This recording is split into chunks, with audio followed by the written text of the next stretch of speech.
Bismillahirrahmanirrahim. Assalamu alaikum. Welcome to another vlog. You are watching. छोटा चिड़िया घर। उम्मीद करते हैं कि आप सब खैरियत से होंगे। मैं और इब्राहिम भी खैरियत से हैं। तो भाई साहब अभी मैं बाहर आया हूँ तो गर्मी का लेवल देखें किस हद तक बढ़ता जा रहा है। और डेली मैं गर्मी की बात इस वजह से करता हूँ क्योंकि बर्ड्स के लिए बहुत नुकसानदेह है।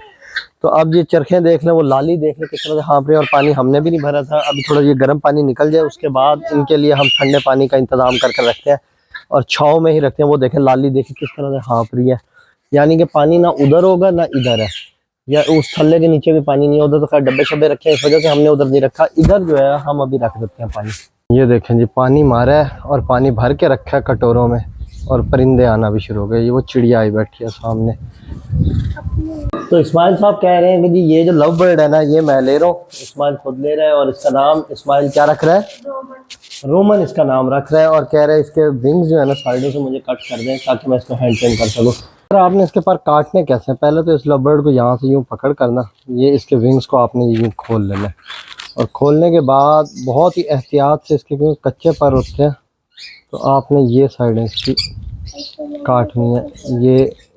ये वाले ये इस तरह से, ताकि इसके खून वगैरह भी ना निकले। ये देखें ये एक साइड इसकी कट गई और खून भी कहीं से नहीं निकला। ऐसे दूसरी साइड को भी आपने यूं ही काटना है, ये इसी हाथ में पकड़ के। और ये वैसे तो ये वाले पर इसके बचा लेने चाहिए, ये वाले जो 3-4 पर है ना ये इसके बचा लेने चाहिए, उसके बाद इसको काटना चाहिए।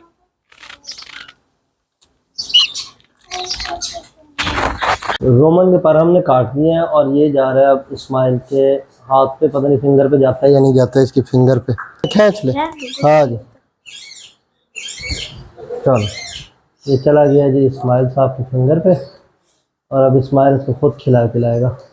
तो हमारी जो एवरी का काम है हमारे मास्टर केज का वो तो रह गया अभी पेंडिंग। उसकी रीज़न ये बनी कि अंधेरा हो गया था तो मिस्त्री साहब कहने लग गए कि यार अब ये मेरे से काम नहीं होता, तो सुबह आकर मैं कर दूंगा। सुबह भी कल शाम का नाम उन्होंने कहा 5 बजे का। तो अंधेरे की वजह से वो चले गए थे। रोशनी का हमने इंतजाम करने की कोशिश की, बल्ब वगैरह लगाया लेकिन नज़र कम आ रहा था। सर्च लाइट हमारे पास थी नहीं कि हम उस तरफ रिवॉल्व वगैरह कर और कोई कनेक्शन देकर उनकी तरफ जो है लाइट प्रोवाइड कर देते। खैर इन शॉर्ट ये कि अब हम टॉपिक अपने की तरफ चलते हैं। एक आज टॉपिक आपसे डिस्कस करता हूँ कि लोग कह रहे हैं कि पैरट्स का फ्यूचर क्या रहेगा, पैरट्स आया कि ऊपर जाएगी मार्केट या नहीं जाएगी। तो इस हवाले से आज थोड़ी सी मैं डिस्कस करूँगा।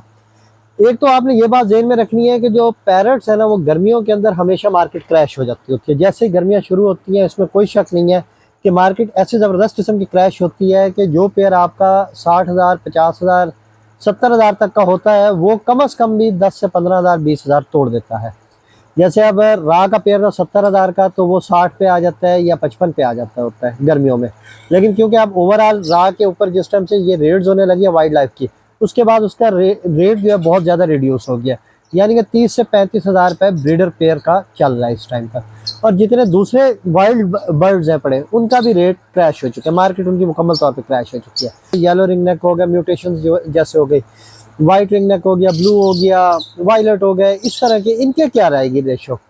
तो मेरे भाई इनकी रेशो भी गर्मियों में एक बात आपने जेहन में रखनी है कि इनका भी जो रेट है ना वो हमेशा डाउन हो जाता होता है गर्मियों में आकर। फिर जैसे जैसे सीज़न अप होता जाता है ठंडा होता जाएगा, अगस्त के अंदर फिर इनका रेट हाई हो जाएगा। अब बात ये करते हैं हम के पॉइंट नंबर 2 पे कि क्या आया कि ये मार्केट ऊपर जाएगी या नहीं जाएगी। तो आपने ये बात जेहन में रखना है कि मार्केट ऊपर ज़रूर जाएगी, इसमें कोई शक नहीं है। आप इस हवाले से परेशान ना हो, पैरट्स को परचेज और सेल करने के हवाले से बिल्कुल भी ना घबराएं। ये हर साल ऐसा होता है लेकिन इस साल कुछ ज़्यादा ही हो गया है। हाँ, पॉइंट नंबर 3 पर मैं आपको एक बात ज़रूर करूँगा कि ये बात आपने जेहन में रखनी है कि इस बार रेट जो है ना मार्केट में वो क्रैश तो हुआ ही हुआ है हर साल की तरह, हर सीज़न में जैसे होता है। लेकिन जो सबसे बड़ा नुकसान हुआ है ना वो पता क्या हुआ है? वो ये नुकसान हुआ है कि इस टाइम पे सेल और परचेज दोनों ख़त्म हो चुकी है। तो अब जो न्यू एविकल्चरिस्ट हैं मेरी उनको एक राय है पड़ी कि वो इस टाइम पर अगर उनके पास पैसा है तो वो पैरट्स ज़रूर उठा लें और बर्ड्स जितना उठा सकते हैं उठा लें। क्योंकि आज मेरी एक दोस्त से मुलाकात हुई, वो मुझे कहने लगे कि यार वाइट का जो बच्चा है ना इस टाइम पे कवर बच्चा वो 10,000 का हम सेल कर आए हैं और येलो का बच्चा चल रहा है 13 से 14,000 रुपये का। तो इस टाइम पर जिसके पास इन्वेस्टमेंट है वो चुप कर वो पीस उठा ले, तो इंशाल्लाह आने वाले टाइम में वो उनको एक अच्छा रेवेन्यू भी देंगे। लेकिन इस टाइम पे इन्वेस्टर बिजनेस अच्छा कर सकता है। बाकी जो शेड वाले हैं जिन्होंने फार्म अपने बनाए हुए हैं और कमर्शलाइज जिन्होंने काम किया हुआ है या जो डोमेस्टिक तौर पे पहले से ऑलरेडी काम कर रहे हैं, उनके लिए ये थोड़े मसले मसाइल बने हुए हैं कि उनको जो है ये बहुत ज़्यादा मुश्किलात दरपेश हो रही हैं कि उनका बर्ड बिल्कुल भी सेल नहीं हो रहा। ये पूरे हिस्ट्री में कहा जाता है कि जब का ये बर्ड्स का एग्रीकल्चरिस्ट का काम शुरू हुआ है तब से आज के दिन तक इतना बड़ा बुरहान कभी नहीं आया पैरट्स की दुनिया में जितना अब आया है कि मार्केट में सेल भी ख़त्म हो गई और परचेज भी ख़त्म हो गई। गर्मी की रीज़न भी साथ आ गई।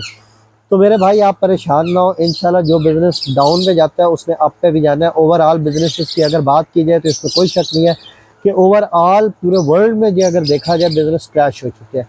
सिर्फ पाकिस्तान में नहीं है, और पाकिस्तान में सिर्फ एक ही कैटेगरी के बिज़नेस को क्रैश नहीं हुए, सिर्फ पैरट्स के बिज़नेस क्रैश नहीं है, दूसरे भी बहुत बिजनेस को क्रैश हो चुके हैं।